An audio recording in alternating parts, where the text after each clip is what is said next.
They give you huge stunts, that Tom does, and it's Tom. But I think it's more about, story and entertaining. I mean, these guys talk about it all the time. We're chasing story, and don't forget to entertain. Hey. My God, guys. Dead Reckoning, part 1. That's part 1. I don't even know how the action could be any better in part 2. This is crazy. Tarzan, Shea, you guys are a welcome addition to the Mission Impossible franchise. I'm a huge fan of your work, but I'm a huge fan of this franchise. Can you talk to me a little bit about your characters and their dynamic and how their opinions on Ethan Hunt differ? So I'll speak about my character.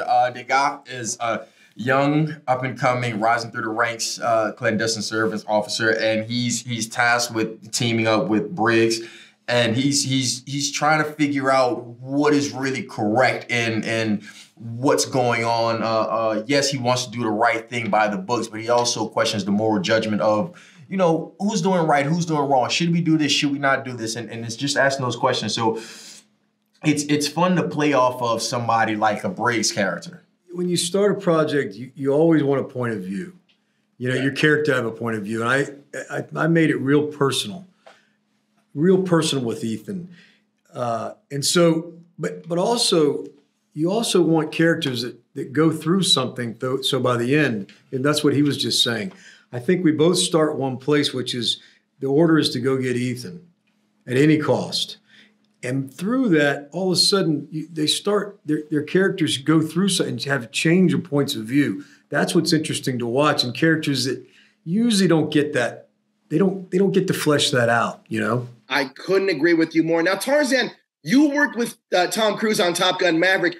What did you learn from him on Top Gun Maverick that you were able to apply here on Mission Impossible Dead Reckoning Part 1? Being competent in what you're doing with the stunts, because, obviously every film he does, he's doing his own stunts and he encourages other actors to do it. So flying in the F-18s, it was about the competency of being able to do it, as if you were really flying F-18s all your life or something. So taking that mindset and the training aspect of that he built up for us for Top Gun and applying that to Mission Impossible made it a seamless transition in a way, but at the same time, it's like you can't get used to doing all of these freaking stunts, but it gets easier-ish. Shea, I always felt like the technology in the Mission Impossible movies almost felt science fiction, whereas this, with the AI and the entity, has never felt more relevant.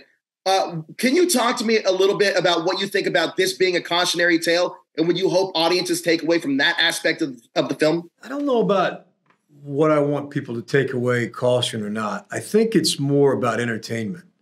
Tom and McHugh want to entertain at the end of the day. I think they're pretty prescient how this is all fleshed out, how this is shaping up.